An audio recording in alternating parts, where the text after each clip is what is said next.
సమర్థమైన ప్రజలకి తెలియజేసేదేంటంటే 15 ఏళ్ల క్రితం ఊరొదిలేసి వెళ్ళిపోయిన ముసలయ్యకి సారా కొట్టు గంగులకి తల విషయంలో వచ్చిన తగాదాని రేపు రాయుడు బాబు రచ్చబండ దగ్గర తీర్పు చెబుతారు గనక 50 మంది రావాల్సిందహో. ఇవాళ గొడవేటో చెప్పు పంతులు. ఇదో ఈ ముసలయ్య ఊరొదిలి 15 ఏళ్ల క్రితం పారిపోయా. ఇతనుండే కొంప దుమ్ముతో ధూళితో బూజుతో శాస్త్ర ప్రకారం దెయ్యాల కొంపలా మారిపోయి పాపం గంగయ్యనబడే ఈ పెద్ద మనిషి ఊరి పెద్దల అనుమతితోనే దాన్ని తీసుకున్నాడు, బాగు చేసుకున్నాడు. సందేహం లేదు, దానికి ఎంతో డబ్బు కష్టము ఖర్చయినాయి. మళ్ళీ ఈ ముసలయ్య 15 ఏళ్ల తర్వాత తిరిగొచ్చి ఆ కొంప నాదే నాకే ఇవ్వాలని అల్లరి మొదలెట్టాడు. ఎవడే నేనే గొడవ చేయలేదు బాబు. చేపల కూర కబుర్లు చెప్పకోవా. ఊళ్ళో పెద్ద మనుషులు మేము అబద్ధం చెప్తున్నాం అంటావా?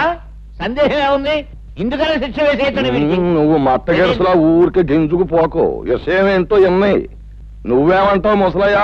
రాయుడు బాబు, నా స్థలం నాకు ఇమ్మని ఆ గంగయ్యని అడిగాను, అంతే బాబు. గంగయ్య, నువ్వు చెప్పుకునేది ఏమన్నా ఉందా? అయ్యా, ఏళ్ళకి ఏళ్ళు ఖర్చు పెట్టి ఆ ఇంటిని స్థలాన్ని బాగు చేసుకున్నాను. ఏడాది తమకి ఇంటి పన్ను కింద 100 కట్టాను. ఇప్పుడు దాన్ని అడిగి ఇచ్చేస్తే నేను బికారాన్ని అయిపోయి బజార్ని పడిపోతాను. ఇక తమరేని ఆయన చెప్పాలి. ఈ ముసలయ్య అనే ఆసామి చెప్పా పెట్టకుండా ఊరు వదిలిపెట్టి వెళ్ళిపోయి తన కొంపని ఇటు పెద్దల చేతుల్లో గాని అటు చుట్టాల చేతుల్లో గాని పెట్టకుండా వెళ్ళిపోయాడు. 1 ఏడు కాదు, 2 ఏళ్లు కాదు, 15 ఏళ్లు పోయిన తర్వాత తిరిగొచ్చి నా ఆస్తి నాకు కావాలి అంటున్నాడు. సరే సబువే. కాని గంగయ్య అనబడే ఈ పెద్ద మనిషి మంచి మనిషి, పెదల తల్లో నాలుకలంటోడు. అలాగా ఇలాగా కాదు, ఎన్నో రకాలుగా డబ్బు ఖర్చు పెట్టి ఎంతో చంపడి దాన్ని శుభ్రం చేసుకుని దాంట్లోనే కాపురం ఉంటున్నాడు. పైగా ప్రతి సంవత్సరం పంచాయతీకి పన్ను కూడా కడుతున్నాడు. 15 ఏళ్ల క్రితం పారిపోయిన ఈ ముసలయ్య వచ్చి ఇవాళ ఆస్తి నాది అంటున్నాడు. కానీ నిజానికి ఆస్తి మీద సర్వాకులు గంగయ్యకే ఉన్నాయని, ముసలయ్యకి ఎంత మాత్రం లేవని ఘంటాపదంగా ఏకగ్రీవంగా తీర్మానించడం అయినది. సందేహమే ఉంది. శాస్త్ర ప్రకారం తమరి తీర్పు ఎదురులేని తీర్పు. ఏమంటారు? అన్యాయం, ఇది అన్యాయం. నేను లేనని చెప్పి నా తలం మరొకటి స్వాధీనం చేసుకుంటే అది న్యాయమేనని తీర్పు చెప్పే మీరు పెద్దలు కాదు, దుర్మార్గులు. నాది మరొకటి దోచుకుంటే ఆని దండించక ఆడికి వస్తాసు పలికే మీరు మనుషులు కాదు, రాక్షసులు. ఏత పొగరమూతు మాటలు. ఆ భాష ఈ ఊళ్ళో చెల్లదు. ఇక్కడ పెద్ద మనుషుల్ని నువ్వు అడ్డమైన మాటలతో అవమానించినందుకు కొరడాతో డజను కాజాలు ఇచ్చి ఊరవతలకి సాగనంపేమని తీర్పు చెప్పడం అయినది. రాముడు, ఇచ్చే కాజాలు.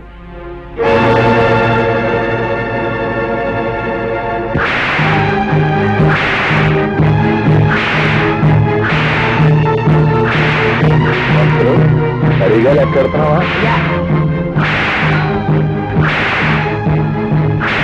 అయ్యా, అవరు ఘనంగా తగవులు విడగొట్టి శాస్త్ర ప్రకారం ధర్మాన్ని నిలబెట్టారు. ఇక మనం బయలుదేరదామా? ఏమిటి పంతులు సచ్చినాడా? ఏంటాడు చెప్పే ధర్మం? సొమ్ము లేనాన్ని, సత్తు లేనాన్ని లోకు చేసి అన్యాయం చేసి అన్ని సాగుపట్టడం అంటా మీరు చెప్పే ధర్మం? రేయ్, ప్రాణానికి భయపడి ఈ పెదలంతా మీరు చేసే పాపాలు చూస్తా ఊరుకున్నారా? ఏదో ఒక రోజు మీ పాపం పండి మండి మాడి మజాలైపోతారు సచ్చినాళ్ళారా. పద వెళ్దాం, పద. అయ్యా తమరు ఎందరినోళ్లనో ఊహించారు. శాస్త్ర ప్రకారం ఈ వృద్ధురాళ్ళోరు కూడా మోయించి ఊరికి మహోపకారం చేయకూడదు. అడే ఏమిట? ఏమీ లేదు. ఊరందరి నోళ్ళు ముయించే హక్కు మనకు ప్రవలిచ్చారు. మన నోరు ముయించే హక్కు దానికి దేవుడే ఇచ్చాడు. ఏమిటి? అర్థమైందా? పదపోదాం. వచ్చేసావా తల్లి? ప్రయాణం బాగా జరిగిందా తల్లి? ఏం బాగా నాన్న, బస్సు 3 సార్లు ఆగిపోయింది, బండి 4 సార్లు బోతులో పడిపోయింది. ఎక్కింది రాయుడు గారు అమ్మాయిని తెలుసుకోలేని ఆ బస్సుని బండిని పెట్రోల్ పోసి తగలెట్టినా తప్పులేదనిపించింది. మరోసారి అలా జరిగితే ఆ పని నేనే చేసేస్తాను. అమ్మ ఎలా ఉంది? వయసు మళ్ళినా తిరగలి రాయిలా తిరుగుతూనే ఉంది, ఎంత తిన్నా అరుగుతూనే ఉంది. హాయ్ పంతులు గారు. పిల్లక కులాసాయనే ఉందమ్మా. నువ్వు దాని జోలికి పోకుండా ఉంటే నిక్షేపంగా ఉంటుంది. ఏమిటి లింగం గారు, వేళ తప్పకుండా మీరు తాగడం తప్ప మీ ఆవిడ నెల తప్పడం గురించి? చిన్న పిల్లవి, అంత పెద్ద విషయాలు. అంత పెద్ద కాకపోయినా నేను పెద్ద మనిషి అయిందానేనండి. అలాగేనమ్మా, ప్రయాణంలో బాగా అలసినట్టున్నావు. వెళ్ళి నీళ్లు వేసుకోమ్మా. లింగం గారి పెళ్ళమే ఇంకా నీళ్ళాడలేదు, పెళ్లి కాని దాన్ని నేను నీళ్ళేసుకోవడం ఏంటి? అబ్బా, మొత్తానికి ఎలాగైతే అందరినీ ఓ దులుపు దులిపేసిందయ్యా. ఏమిటో పిచ్చి పిల్లంతా వాళ్ళ అమ్మ పోలిక. ఆవిడ కూడా పోయే వరకు ఏదైనా విషయం వస్తే తమాషగా ఓ దులుపు పోయేది. ఈ దులుపుడు వ్యవహారం చూశారు, ఇది కుటుంబానికి ఎంతో శుభప్రదం అని శాస్త్రాలు ఘోషిస్తున్నాయి. అలాగా అయితే చేయకూడదు. దండాలండి. రారా గంగులు, మా వామద్దు పట్నం చెప్తూ పాఠం చదివించాడండి. తమకి ఇచ్చేద్దామని వచ్చానండి. నువ్వు తీర్పు నీ తరపుని చెప్పామని ఆనందంతో పారినట్టుకు నీ పేరు చెప్పే పుచ్చుకుంటాం. ఇల్లు వస్తానండి. నమస్కారం నాయుడు గారు. రావయా, కూర్చో. రోజంతా కనిపించకపోయినా గ్లాసులు వచ్చేవాడికి వచ్చి కూర్చుని పోతావు చలపతి. మహర్జాతకం లాగా వారిది మందు జాతకం అండి. ఏమిటి? నానా బొంద జాతకం. రాయుడు గారి స్కీమింగ్ ప్రకారం పట్నం వెళ్ళి ఆ యానాద్రాముడి పొలం చెక్కను నొక్కేయడానికి కోర్టుల చుట్టూ తిరగలేక తెస్తున్నా. నువ్వెక్కడ తెస్తావు? ఏదో పారిని మింగేవు అంటే మళ్ళీ బతికేస్తావు. వెళ్ళిన పని అయిందా? లాయర్ గారికి 4 డబ్బులు కల్పించి పని జరిపించాను. రాయుడు గారు తలుచుకుంటే జరగనే ఉంది. వారు ప్రభువులు, వారికి తెలియకుండా ఈ ఊళ్ళో ఎవరు చావడానికి లేదు, బతకడానికి లేదు. ఈ ఊరి నుంచి బయటికి పోవడానికి లేదు, పొరుగురు వాళ్ళు లోపలికి రావడానికి లేదు.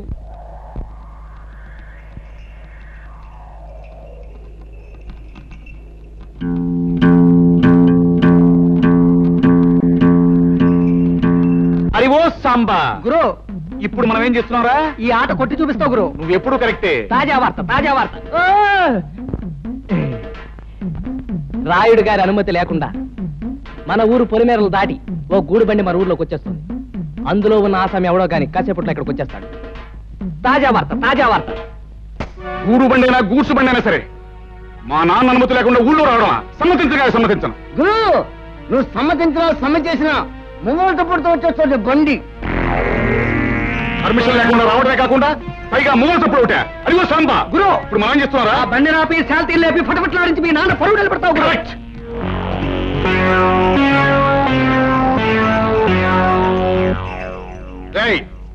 బండిలో పడుకున్న బాటుకోనాయాల పర్మిషన్ లేకుండా ఈ ఊళ్ళో కాలెడితే తలగిరిపోతుంది తెలుసా?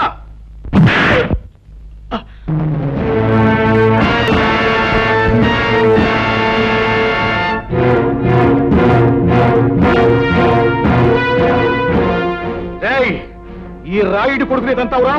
పైగా గేదెలా కాలుతో తంతావా? క్లోజ్. ఈ రోజుతో నీ చాప్టర్ క్లోజ్. హలో సాంబా. గురు, ఇవాళ వీడిని మనం ఏం చేస్తున్నావురా? ఈ వేళ వీడి చాప్టర్ క్లోజ్ చేస్తాం గురు.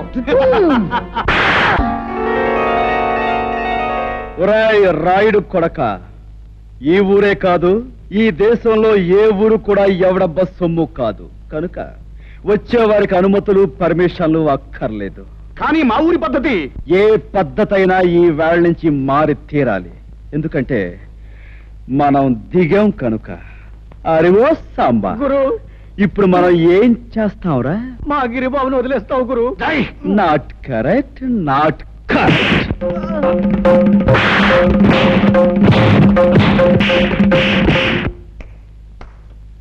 రాయ్, వాడిని తీసుకువెళ్ళి మూతి మీద మొహం మీద కాపులం పెట్టండి. రైట్. 100 200 వేసుకో బాబా, తొందర వేసా.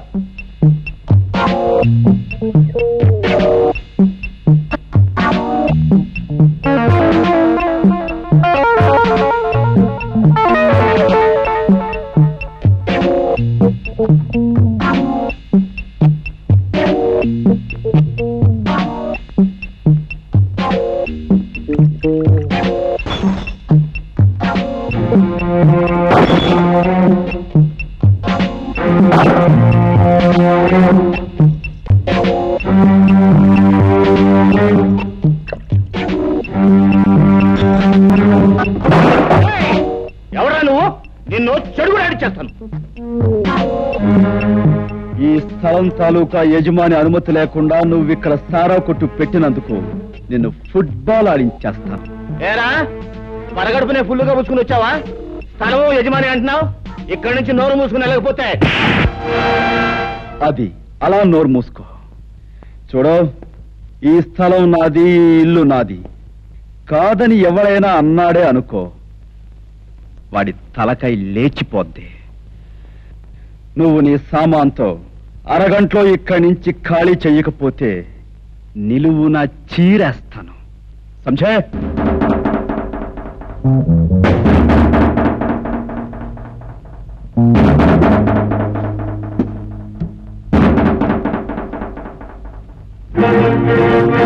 గురు, పరిస్థితి ఏం బాగాలేదు. సామాను సీసాలు సర్దేద్దామా?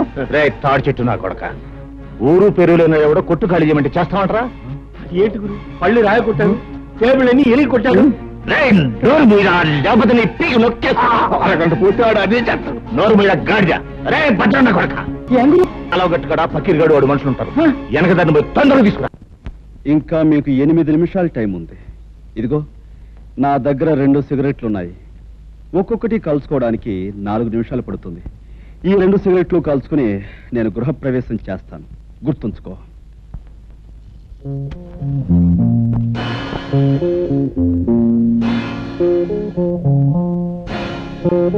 ఆ పక్కీరుగాడు మనుషులు ఇంకా రాలేదేనా? అదృష్టవంతులు వాళ్ళు ఇంకా రారు. ఓరి నా కొడక, నీకు దండం పెడతాను. నువ్వు నోరు మూయరా.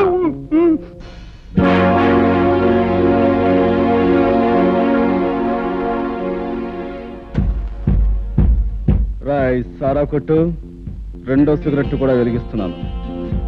గురు, వెళ్ళి చుట్టా కాల్చమని చెప్పింది, టైం కలిసి వస్తుంది. వాడు గట్టిగా దమ్ములాగా అంటున్నాడు గురు. నీకు దాకేద్దాం గురు. అదే మంచిదంటావా? మంచిది గురు. ఈ ప్రపంచంలో దీనికన్నా మంచి అవకాశం ఇంకా ఏమీ లేదండి. గురు, పకీర్గాడు మనుషులు ఎదుకొచ్చాడు. రే పకీర్, నీకోసం ఎదురు చూస్తున్నాను. ఆ రోడ్డు మీద కాళ్ళు నిగరదని కూర్చున్నాడే, వాడు నా కొట్టంత బీభత్సం చేశాడు రా. వాడంతా చాల్చాలి. ఎవడు ఆ పిచ్చిగాడ? ఫెడేల్మని కొడితే పాడెక్కుతాడు. సరే గాని ముందు మనోడికి మందు ఇచ్చుకో.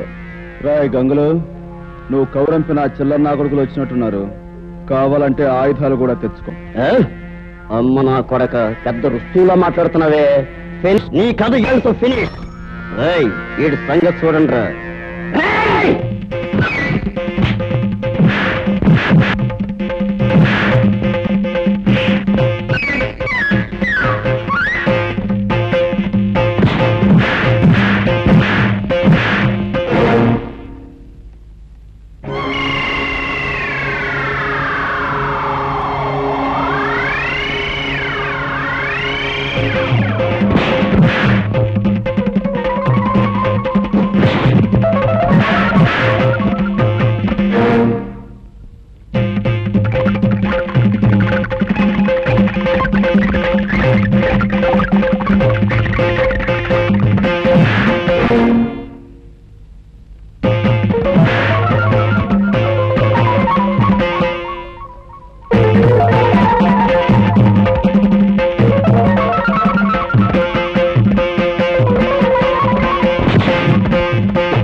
ఇల్లు ఖాళీ చేశారా?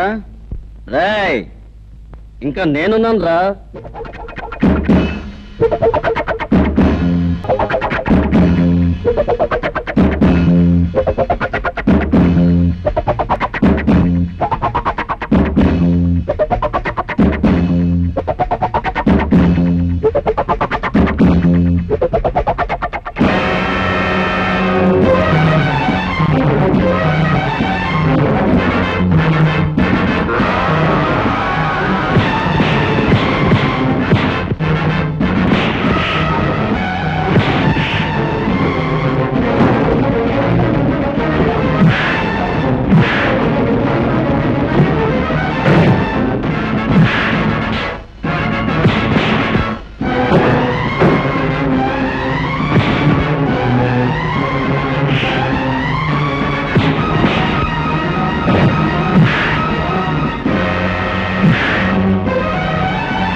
ఏమిట్రా ఏమిటి పెళ్ళం లేచిపోయిన వాళ్ళ ఏం జరిగింది? కాసులో ప్రాణం పోయిండాల్సింది బాబోయ్. మన అబ్బాయి గారిని బాధేసిన పట్నం కూరడు నన్ను కూడా బాధేసి సాగు చేశాడు బాబోయ్. శాస్త్రం ప్రకారం రావణ రాజ్యంలోకి హనుమంతుడు ప్రవేశించి లంకిని కొట్టినట్టు నిన్ను కొట్టాడు. అంటే రాయుడు గారి రాజ్యంలోకి రాహు అడుగు పెట్టాడన్నమాట. ఏమిటే అంటే రాయుడు గారు రావణాసురుడు కుంభకర్ణుడు ఈ తిరుపతులట్టు తినిపించగలను. అలాగైనా కురలేదు అనుకుంటున్నారేమో. సర్లే ఒరే రాముడు, అయ్యా గౌడుకి ఎదురా మేస్తూ ఇంట్లో ఉండడమేనా జబ్బ పుష్టామైనా చూపించడం ఉందా? ఆ గంగులు గారితో వెళ్ళి ఆ కుర్రవెదమని పట్లాడించేసి మట్టి గరిపించేసి ఇది రాయుడు గారి దెబ్బ అని చెప్పినారా? అలాగే అయ్యా. ఏమిటి ఆ పట్నం నుంచి వచ్చినవాడు మా అన్నయ్యని దులిపేశాడా? అవునే, ఈ మధ్య మీ అన్నయ్యకి మరీ పొగరెక్కింది. ఏయ్, పొగరు మా వంశ లక్షణమే. మా అన్నయ్య రౌడీ, రాలుగాయి, తుంటరి. అందుకు వాడిని మా నాన్న కొట్టాలి, తప్పదంటే నేను తన్నాలి. అంతేగాని ఎవడో పరాయివాడు వచ్చి పెద్ద హీరోలాగా దరదలాడిస్తాడా? వాడెవడో నాకు తగలోలే. ఒక్క దులుపు దులిపే. అయ్యా, శాస్త్ర ప్రకారం మన రావుడి గారి కండలకి ఆ కుర్రవాడు గుండు లేక పిండు అయిపోయి ఉంటాడు. ఏమిటి తౌడైపోయి ఉంటాడు. ఏమిటి రాముడు గారు కూడా? అయ్యా నాకేం తెలియదండి. ఈ లోపలికి వెళ్ళేది అన్నాడండి. అంతే, దీపావళి అవుట్లోకి పెద్ద మోత వచ్చింది. తిరగొచ్చిన కాళ్ళ దగ్గర పడి ఉన్నాడండి. ఇలా ఈడ్చుకొచ్చేసాను. అచ్చం నాకు అలాగే జరిగిందన్న. ఏడ్చావే సన్నాసాధారణ సన్మానం అనుకున్నావా? తలుచుకు తలుచుకు సంబరపడిపోవడానికి.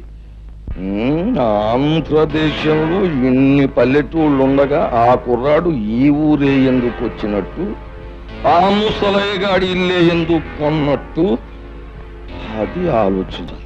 తమరు లేచి రాజు విడల రవితేజములు అలరగా అన్నట్టు అక్కడికి వెళ్లి ధ్వజస్తంభంలాగా నిలబడి కళ్ళు ఎర్ర చేశారంటే తనే వచ్చి మీకు ఆమె పడిపోతాడు.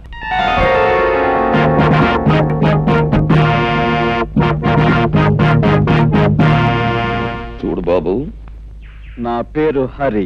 చాలా చక్కగా ఉంది. Thank you. నన్ను ఈ ఊళ్ళో గంగారాయుడు అంటారు. ఈ ఊరికి పెద్ద దిక్కుని మాట్లాడమే పంతులు.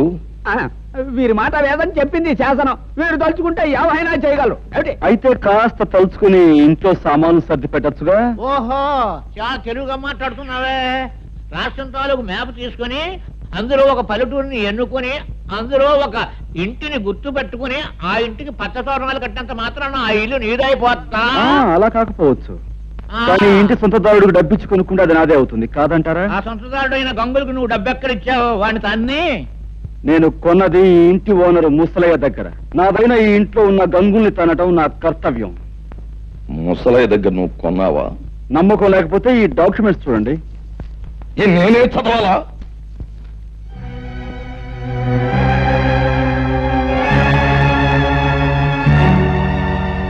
చూడండి లింగం గారు, మీకు మరో శుభార్త. ముసలయ్య దగ్గర ఈ ఇల్లే కాక అతని 4 ఎకరాల పొలాన్ని నేనే కొన్నాను. ఇన్నేళ్లు దాని మీద వచ్చిన ఆదాయాన్ని తమరు మూట కట్టుకున్నారని తెలిసింది. సాధ్యమైన త్వరలో ఆ మూట నాకు అందివ్వకపోతే తమను కూడా ఒక ఆట ఆడించాల్సి వస్తుంది. అదన్నమాట విషయం. చూడబ్బాయ్ హరి, చాలా సంతోషంగా ఉందయ్యా నాకు. ఎందుకంటే మా లింగానికి వార్నింగ్ ఇచ్చే మగవాడు ఇన్నాళ్ళకి నాకు కనిపించినందుకు చాలా సంతోషంగా ఉంది. చూడు లింగం, ఆ అబ్బాయికి ఇవ్వాల్సిన సొమ్ము అనా పైసలతో మూట కట్టి పళ్ళెంలో పెట్టించే, లేకపోతే ఊరంతా చిచ్చి అని తప్పు తప్పని అంటారు. చూడు అబ్బాయి హరి, మా ఓణ్ణి నేదో అన్నాడంట, ఒప్పేసరెట్టు ఎట్టేసావంట. మరి జరిగింది తప్పే గనక ఆడి కన్న తండ్రిగా నేను వచ్చి మన్నించమని అడుగుతున్నాను. నన్ను మన్నింపు కోరే కంటే మీ అబ్బాయిని కాస్త కుదురుగా ఉండమని చెప్పడం మంచిది. అది మళ్ళీ నాకు చెప్పాలా? ఎలాగూ జరిగే పని అదే. ఏగో కాగితాలు, వస్తాను. ఏంటయ్యా సూపు? వెంటనే అడుగయ్యూ పోయావంటే కరకజ్జం తినిపించేస్తాను. అన్నా, ఇంతకాలానికి ఆ వెధవల్ని తన్ని ఆ వెధవల చేత దండాలు పెట్టించుకున్నది నువ్వే. మా చిన్నప్పుడు ఈ ఊళ్ళో రుస్తుం రుద్రయ్య అని ఉండేవాడట. అన్యాయం అధర్మం అని అనిపిస్తే నీలాగే పెద్దవాళ్ళకైనా సరే బుద్ధి చెప్పేవాడట. ఇక నువ్వు మాకు కాస్త ఒత్తాసుగా ఉన్నావు అనుకో, ఊరిలో దారిలో తెచ్చేయచ్చు. దాందే ఉంది. మంచికి మంచి మనుషులకి నేను ఎప్పుడూ అండగానే ఉంటాను. పదండి. ఏ పద్మ, ఈ గొలుసు ఎక్కడ చేయించావే? చాలా బాగుంది. అదిగో అతనే నీ హీరో.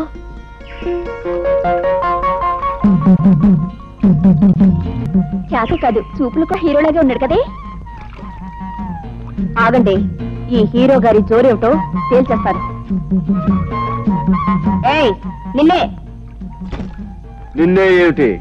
పేరు తెలియకపోతే అడిగి తెలుసుకోవాలి. నీ పేరేంటి? ఊళ్ళో మారుమోగిపోతోంది, వినలేదా? సరే, ఏదో ఆడపిల్లవి అడిగేవి కాబట్టి చెప్తున్నాను. పేరు హరి. హరైతే గిరైతే ఇక్కడ మగాళ్ళు స్నానం చేయకూడదు. ఓహో, అంటే ఆడవాళ్ళు మాత్రమే చెయ్యాలా? అయితే చెయ్యి, చూస్తాను. లేదు ఆడ మగ ఇద్దరు కలిసి చేయొచ్చంటావా? నువ్వు దిగు, ఇద్దరం కలిసే కానిద్దాం. మాటలు తిన్నగా రాని. నేనెవరనుకుంటున్నావు? వంపులు సొంపులు పొగరు వెగరు సమపాళల్లో ఉన్న ఆడదాని అనుకుంటున్నాను. రైటే కదూ? ఆ రైట్ మాట అలా ఉంచు. ఇక్కడ స్నానం చేయడం రాంగు. ఇది మంచినీళ్ల రేవు. ఓహో, అలాగా. అయితే ఓ పని చేయి పాప, ఇది ఏ రేవో ఎవరు ఎందుకు ఉపయోగించాలో మీ బాబుతో చెప్పి ఒక బోర్డు రాయించి మీ అన్నయ్య చేతికిచ్చి ఈ గట్టు మీద రాత్రి పగలు కాపాకాయమను.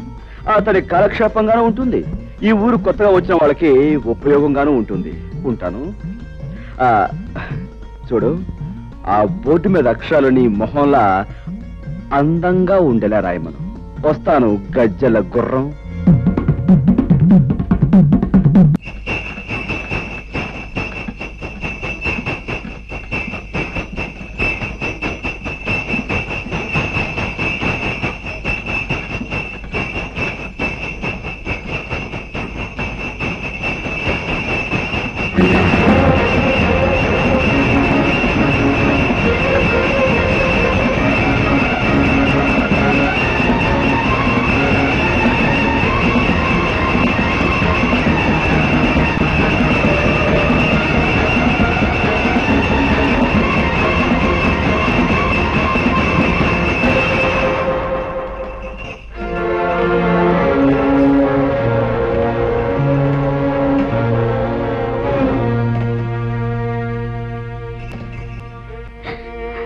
సమయానికి దేవుళ్ళ వచ్చిన పసుపు కుంకుమలు కాపాడేవు బాబు, లేకపోతే ఏమైపోయి ఉండేవాళ్ళము. అలా అనకండమ్మా.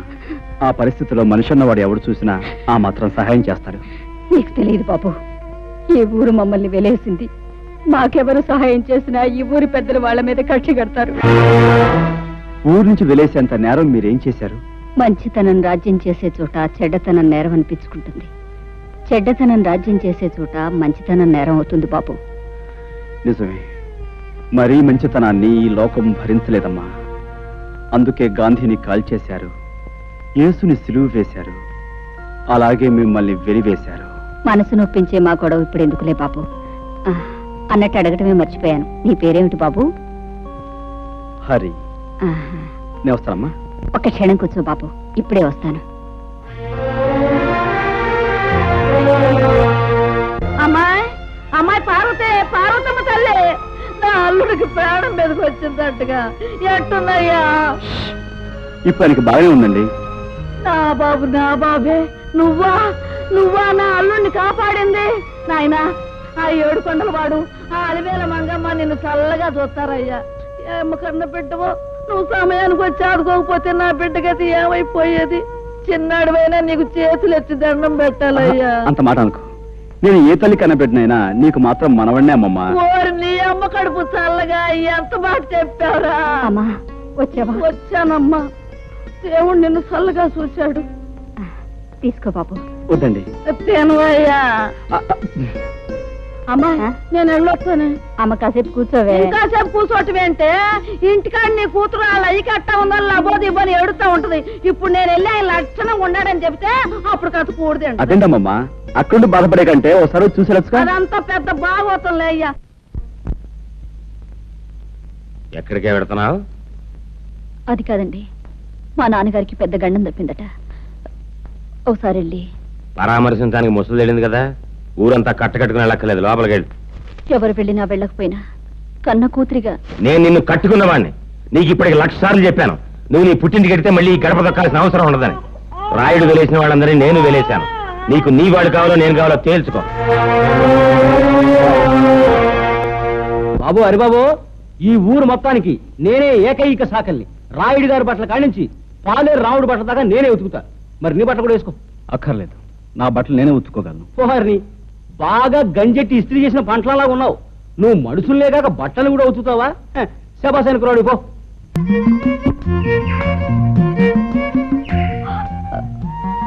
గట్టు దిగి పక్కకు తప్పుకో, నేను వెళ్ళాలి. వయసు మళ్ళే వరకు నేను ఈ గట్టు మీదే సెటిల్ అయిపోతాను అనుకుంటున్నావా? నేను వెళ్ళాలి, నువ్వే తప్పు. నేనెందుకు తప్పుకోవాలి? ఇదంతా మా పొలం, ఈ గట్టు మాది. యువతల పక్క పొలం నాది. కనుక ఈ గట్టు మీద నీకెంత హక్కు ఉందో నాకు అంతే హక్కు ఉంది. అయితే నువ్వు తప్పుకోనంటావు. అంటావు కాదు, అన్నాను. విన్నావుగా. మర్యాదగా చెప్తే వినవా? నాకు నచ్చని విషయం అమర్యాదగా చెప్పినా వినను. సభ్యతున్నవాడివైతే ఆడపిల్లకి మర్యాద ఇచ్చి తప్పుకోవాలి. సంస్కారం ఉన్నదానివైతే మగ పిల్లవాడికి మర్యాద ఇచ్చి నువ్వే తప్పుకోవాలి. ఏమిటి, నీకు నేను మర్యాద ఇవ్వాలా? మర్యాద ఒక్కటే ఇవ్వాలని రూల్ లేదు. ముద్దు ఇవ్వచ్చు, మనసు ఇవ్వచ్చు, సొగసు ఇవ్వచ్చు. నన్ను బురదలో పడేస్తావా? నీ పని చెప్తాను. ఏంటి చెప్పేది వంకాయ్? ఇదిగో, ఇప్పుడు బురదలో పడేలా చేశానా? 4 రోజులు తిరక్క ముందే నిన్ను నా గుండెల మీద పడేలా చేస్తావు. ఏమిటి నువ్వు చేసేది? చింతకాయ పచ్చడి? పచ్చడి కాదే, పోట్ల గిత్త పందెం. నువ్వు నా మీద పడి కౌగిలించుకుని తీరుతావు. అప్పుడు నేను నిన్ను ఖచ్చితంగా ముద్దు పెట్టుకుని తీరుతాను. చూస్తుండు. ఏమిటయా, ఏమిటి మీ గోల? ఎరువుల కోసం దరఖాస్తులు పెట్టుకున్నాం.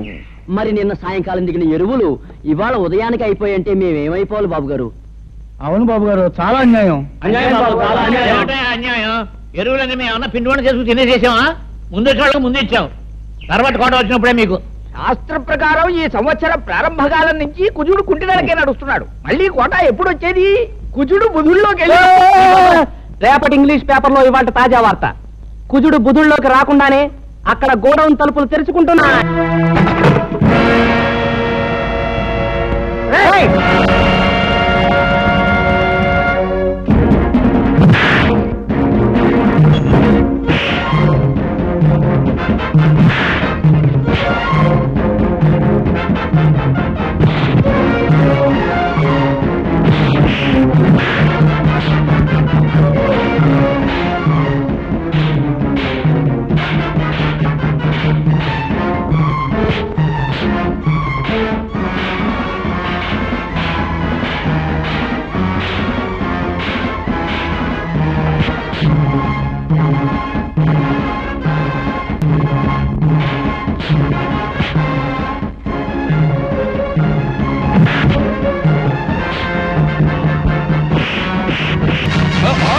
ఏంటి ఏంటి అల్లరి? అల్లరి కాదు రాయుడు గారు, మీ ఆధ్వర్యంలో జరిగే అన్యాయాన్ని అరికట్టే కార్యక్రమం. ఏంటి నా ఆధ్వర్యంలో అన్యాయమా? నాకే అర్థం కావట్లేదు. మీకు అర్థం కాకపోవచ్చు, కానీ లింగానికి పూర్తిగా అర్థమై తీరాలి. పేద రైతులు చదివితే ఎరువులు అయిపోయాయని చెప్పాడు ఈ పెద్ద మనిషి. మరి గొడవలో దాచిన సరుకంతా ఎవరి కోసం చెప్తూ విని ఆనందిస్తాం. ఏమయ్యా లింగం, నాతో కూడా ఎరువులు అయిపోయాయనే చెప్పావు, మరి ఆ మూటలన్నీ అలా దాచుంచావు. అదేంటండి బాబు, తమతో చెప్పాకే. అదేంటండి తెలియనట్టు ఉంటారు. ఇదే కుర్రోళ్ళ చేత ఇక్కడే గోయిదేంచి కప్పెట్టించేస్తారు. పంతులా అయ్యా ఒక కాపుగా చూడారి బాబు, నీలాగే నేను అన్యాయాన్ని అధర్మాన్ని సహించలేను. మా లింగం పేద రైతులను ఇలా మోసం చేస్తున్నాడని నాకు ఇప్పుడే తెలిసింది. ఇంకెప్పుడు ఇలా జరగనివ్వను. ఇప్పుడున్న ఎరువులన్నింటినీ పేదలైన రైతాంగానికి వెంటనే పంపిణీ చేయించేస్తాం. చాలా సంతోషం, మీరు మంచివారని విన్నాను. ఇప్పుడు మీ మాటల ద్వారా అది నిజమని తెలుసుకున్నాను. పునరావు, మనం వచ్చిన పని పూర్తయింది, వెళదాం పదండి. ఇది ఎక్కడ దారుణం అండి? దాచి ఉంచు, బ్లాక్ లో అమ్ముకుందామని చెప్పింది మీరేగా. అందరి ముందు నన్ను వ్యర్థం చేశారు. అబ్బా, మరి ఊరికి అలా గిజ్జు పోకయా? ఆ కరోనా కొడుకుల ముందు మొత్తం అంతా ఎదవలం అయిపోవడం ఎందుకు? నీ నొక్కి చెప్తే సరిపోద్ది కదా అని అలా అన్నాం. ఓసే సుబ్బులు, గెలవలేని వాళ్ళు ఉత్త పుణ్యానికి రెచ్చిపోయి పందాలు కాసేయకూడదే. నేను ఇప్పుడు ఏం పందెం కాసానే? కాసేవని కాదే, ఎప్పుడైనా కాసే ముందు గుర్తుంచుకో. నేనెవరినైనా ముద్దు పెట్టుకుంటాను అన్నాననుకో, పెట్టుకొని తీరతా. అది పందెమంటే.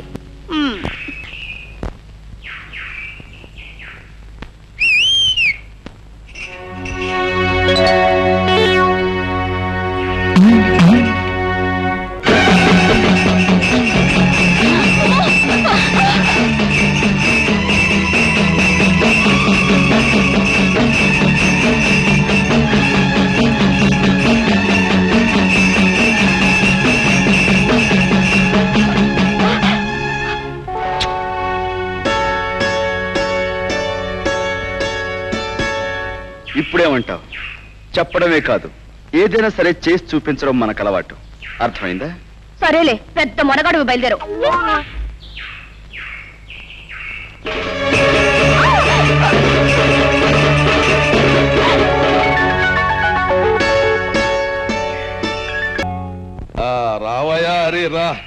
రా నాయన, సమయానికి వచ్చావయ్యా. ఈవేళ మా పంచాయతీకో గొడవ ఒకటి వచ్చింది, చిత్రమైన గొడవ. మరి నువ్వు చదువుకున్న ఓడివి, పట్నం తెలివితేటలతో ఆ గొడవను మరి ఎలా ఎడగొడతావు? గొడవేటో చెప్పు పంతులు. అదే ఇదిగో మంగమ్మని చాలా పేద పిల్ల, దీన్ని పెళ్లి చేసుకుంటానని మాట ఇచ్చి అదిగో ఆ గోపయ్య చాలా తీశాట. దాంతో శాస్త్రం ప్రకారం దీనికి నెల తప్పిందట. కానీ దానికి నాకు ఏ సంబంధం లేదు. ఆ తల్లి కావడానికి కారణం నేను కాదు. కావాలంటే ఏ దేవుడి మీద పడితే ఆ దేవుడి మీద కొట్టు నీ అబ్బాయి గోల్ చేస్తా. అది మరి ఎలా ఎడగొడతావు? ఎడగొట్టు. ఏమయ్యా, నిజంగా ఆ పిల్లకు నీకు ఎలాంటి సంబంధం అంటావా? మా అమ్మతోడు, మా అబ్బతోడు, మా తాతతోడు. దానికి నాకు ఏ సంబంధం లేదండి. దాన్ని చూసిందే ఇప్పుడు. ఇంక దానికి నాకు సంబంధం ఏంటండి బాబు?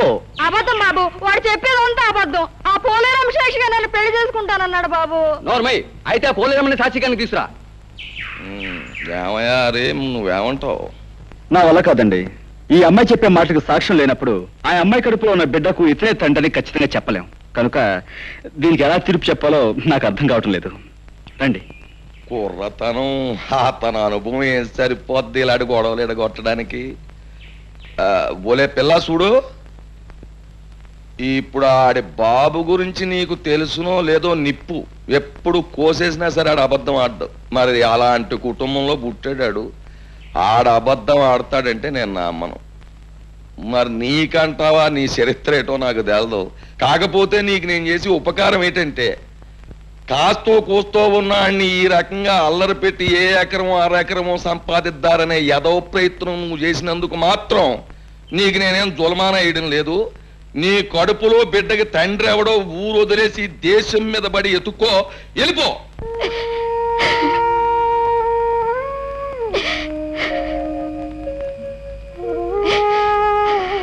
అక్క అక్క, మన తిరణాల్లో కొన్న లాటరీ టికెట్ కి 5 లక్షలు వచ్చాయి. వచ్చే మంగా నువ్వు ఎంత అదృష్టవంతురాలువే. ఆ డబ్బుతో పొలాలు కొనుక్కోవచ్చు, గొడ్డు గోదా కొనుక్కోవచ్చు, పెద్ద ఇల్లు కట్టించుకోవచ్చు. ఒలే మంగా, నిన్ను కాదన్న కానుంచి నా మనసు ఎంత విశ్వాసలాడిపోయి దిగాలు పడిపోతున్నదో నీకేటి తెలిసే. ఏదో మా మేనమామ 5 ఎకరాలు పొలం ఎత్తాడంటే ఆశపడి కాదన్నానే గాని నిజానికి నీ మీద ప్రేమ లేకపోతే కడుపుతదేటి? అసలు నిన్ను అన్యాయం చేస్తే ఈ భూదేవత భగవంతుడు నన్ను ఊరుకుంటారేటి? నీ కడుపులో బిడ్డ నా బిడ్డే, నువ్వు నా మడిచివే. అప్పుడు 5 లక్షలు కూడా నీవే కదూ గోపయ్య? ప్రజలారా, వీళ్ళ సంగతి మీకు తెలిసిందే. మంగ కడుపులో ఉన్న బిడ్డకు గోపయ్య తండ్రిని నిరూపించడానికి నేనే ఈ లాటరీ నాటకం ఆడాను. డబ్బు మీద ఆశతో అందరి ముందు నిజం ఒప్పుకున్న ఈ గోపయ్యకు శిక్ష ఏమిటో మీరే చెప్పండి. సరే, ఇప్పటిదాకా ఈ గొడవ నువ్వే ఎడగొట్టుకొచ్చావు గనక ఆ తీర్పు కూడా నీ నోటితోటే చెప్పేయి. ఓ మంచి ముహూర్తానికి ఈ పెద్దలందరి ముందు మంగ మెడలో ఈ గోపయ్య తాళి కట్టి తీరాలి. లేకపోతే ఈ ప్రజలందరి చేత ఇతర కాళ్ళు బాబు బుద్ధి వచ్చింది. మీరు ఎప్పుడు కట్టమంటే అప్పుడు మంగ మెడలో తాళి కట్టేస్తాను. నా గ్రామ ప్రజలారా, మన ఊరు పుట్టాక ఇవాళ మనకు పెద్ద పండగ రోజు. ఏం చేతంటే, మన హరిబాబు తన బుర్రతోటి ఒక గొప్ప నిజాన్ని బయటెట్టి మరి ఆ అమ్మాయి జీవితాన్ని నిలబెట్టాడు, కుర్రోడికి బుద్ధి చెప్పాడు, వాళ్ళను ఇంటోళం చేశాడు. అంచేత పోబోతున్న మాతరం కంటే 100 ఏళ్ళు బతకవలసిన కుర్రాడు ఇప్పుడు గ్రామంలో ఉన్న సమస్యలన్నీ పరిష్కారం చేసి గ్రామంలో న్యాయాన్ని ధర్మాన్ని నిలబెట్టవలసిందిగా కోరుతూ ఈ కుర్చీలోకి వచ్చి కూర్చోమని, ఈ దండాన్ని తీసుకోమని మీ అందరి తరఫున కోరుతున్నాను. హరిబాబు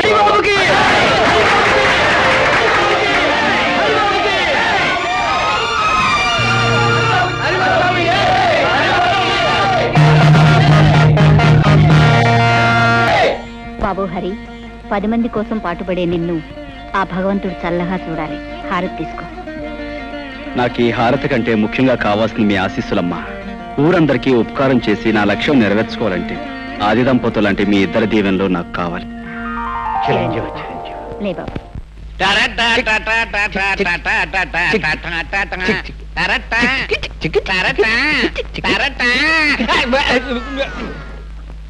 ఏవో చలపతి, ఇవాళ పొద్దున్న టిఫిన్ చేయడానికి శాస్త్ర ప్రకారం కాఫీ టిఫిన్ లాగా అయ్యి ఉంటుంది. అదేం కాదయ్యా, పొద్దునే మా అమ్మ నష్టపడలేకొచ్చాను. రామ రామ రామ సీత, రామ రామ రామ సీత, ఎవడు కూడాడా? దెయ్యం పట్టిందా? ఏమిటి అవతారం? రాత్రి పుచ్చుకున్న నాటి ఇంకా దిగలేదేమో. నీకేం పోయేకాలం వచ్చిందిరా? ఆ చేతుల్లో నీ తీసుకెళ్లి పెరగదొడ్లో పారేసి అదే చేతితో కాఫీ టిఫిన్లు పట్టుకురా. రామచంద్ర ప్రభు. హరే రామ హరే రామ రామ నన్ను వెళ్ళండి, ఇది కళా నిజమా? మధ్య మాంసాదులే తల్లిదండ్రులుగా భావించే ఇతను ఇలా తయారయ్యాడేమిటి? పెద్ద పులికి మీసాలు తీసేసి పంగనామాలు పెట్టినట్టుంది. ఎలా చూడడం ఆయన ముఖం? మతులు పోయి మాట్లాడకండి నాయనలారా. ఈ వేళ నుంచి మనందరం దైవభక్తిలో ఆధ్యాత్మిక చింతనలు పవిత్రంగా గడపాలి. అయ్యా, ఈ విషయంలో మమ్మల్ని వదిలేయండి. కాదు నాయన, ఇన్నాళ్ళు మనం స్వల్పమైన సుఖాల కోసం, ఆస్తుల కోసం, పదవుల కోసం పాకులాడాం.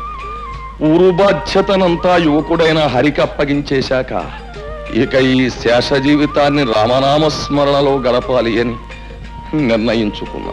ఈ నిర్ణయం స్కీమింగ్ మంచిదే, నేను వస్తాను. ఉండు, ఈవేళ పొద్దున్న మా ఆవిడ అవుతానండి, నేను వెళ్ళాలి. 12వ అమ్మాయికి పెళ్లి ముహూర్తం పెట్టాలి. ఆగండి, ఒక్క అడుగు కూడా ముందుకు వెయ్యడానికి వీల్లేదు నాయనలారా. నాతో పాటు మీ అందరూ కూడా రామనామ సంకీర్తనంలో పవిత్రంగా బ్రతుకుతారు ప్రభు అని ఆ శ్రీరామచంద్రుడికి నేను మొక్కేసుకున్నాను. పదండి. అదేమిటి పూజారి గారు, స్వామివారి విగ్రహంలా అలా దిగుసుకుపోయారు? మా హరిబాబు పేర స్వామివారికి అర్చన చేయించారు. అలాగేనండి.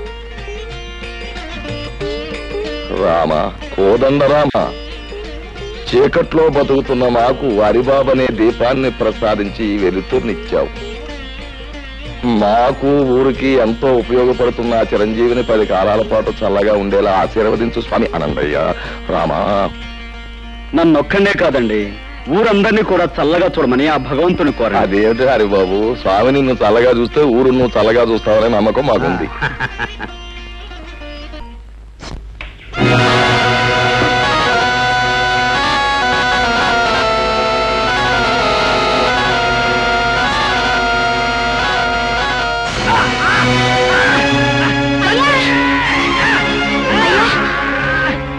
ఏమైందయ్యా?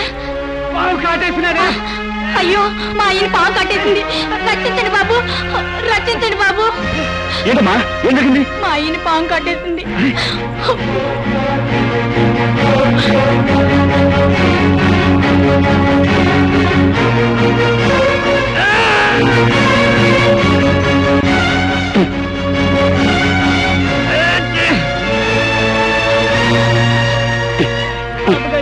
మా అయ్యకి మరేం పర్వాలేదమ్మా, ఎందుకని మంచిది. బ్రహ్మగారింటికి తీసుకెళ్తే ఆయన ఏదైనా పసుముందు వేస్తారు. రండి. పొద్దున్నే ఆ వీధుల వెంట వెళ్ళడం ఏమిటి, ఆ కుక్కలు అరవడం ఏమిటి, ఆ పిల్లలు రాళ్ళిచ్చుకుని కొట్టడం ఏమిటి, ఏమిటి మనకి కర్మ? పోలేండి, పొద్దున్నే గుళ్ళు గోపురాలంటూ తిరిగినా రాత్రి అయ్యేసరికి మందు స్కీమింగ్ లోనే ఉన్నాం కదా. ఎలాగూ మందు కార్యక్రమం ఉంది గనక శాస్త్ర ప్రకారం ఆయన వచ్చేదంటే కాస్త భక్తి నటించి భజన చేద్దాం. సంబరపడిపోతాడు జీవి. రామ రామ రామ సీతా, రామ రామ రామ సీతా, రామ రామ రామ సీతా, రామ రామ రామ సీతా. చాలా సంతోషం. మీరు అలా భక్తి పారవశ్యంలో చెలరేగిపోతుంటే ఈ సీతారాములు ఎంత ఆనందిస్తారు. కానీ రామభజనకు ఓ పద్ధతి ఉంది. దయచేసి భక్తులంతా ఆ తివాసి మీద ఆశీనులు కలిగి. ఇవాళ తివాసి సెటప్ అనుకుంటాను. అది రాముడు, ఆ పెట్టి తీసి ఎవరి వాళ్ళకి అందించే.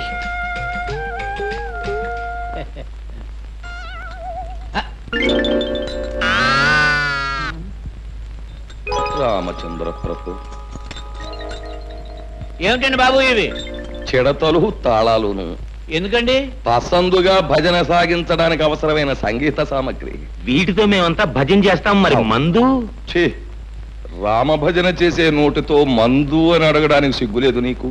ఈ వేళ నుంచి ఆ నీచము క్షుద్రమైన పానీయాన్ని వదిలేశాం. భజన కాగానే శ్రీవారి పాదతీర్థం, ఆ తర్వాత చల్లటి కొబ్బరి నీళ్ళు. అమ్మో, నా కడుపులో పోట్లు వస్తున్నాయి, నేను ఇంటికి వెళ్ళిపోతాను. పోట్ల ఎందుకయ్యా, ఇంటికి అలా కూర్చో, మన పెరట్లో ఆబోతుంది. ఉత్సాహంగా వచ్చి 2 పోట్లు ఇస్తున్న పొట్టలో ఎక్కడదక్కడ చదువు. బాబు, తాళాలు ఇస్తే నేను ఇంటికి వెళ్ళి భజన చేసుకుంటాను బాబు. ఇంటికా? వ్యక్తిగతంగా భజన చేస్తే ముక్తి మోక్షం లభించవు నాయన. భజన అనేటటువంటిది ఎప్పుడు కూడా ఒక చోట కూర్చుని ప్రశాంతంగా సామూహికంగా చేసినప్పుడే దాని ఫలితం. మర్చిపోయాను, రేపటి నుంచి ఇదే వేళకి ప్రతిరోజు ఇక్కడ భజన కార్యక్రమం ఉంటుంది. ఒకవేళ ఎవరికైనా ఒంట్లో జ్వరం వచ్చి గాని, కడుపులో పోట్లు వచ్చి గాని, నీరసంగా ఉండి గాని, భజనకు హాజరు గాని పక్షంలో నేను మాత్రం రాను. ఒక గంట అటు ఇటులో ఆబోత్ వచ్చి మిమ్మల్ని పరామర్శిస్తుంది. పంతులు మొదలు పెట్టు. నా వల్ల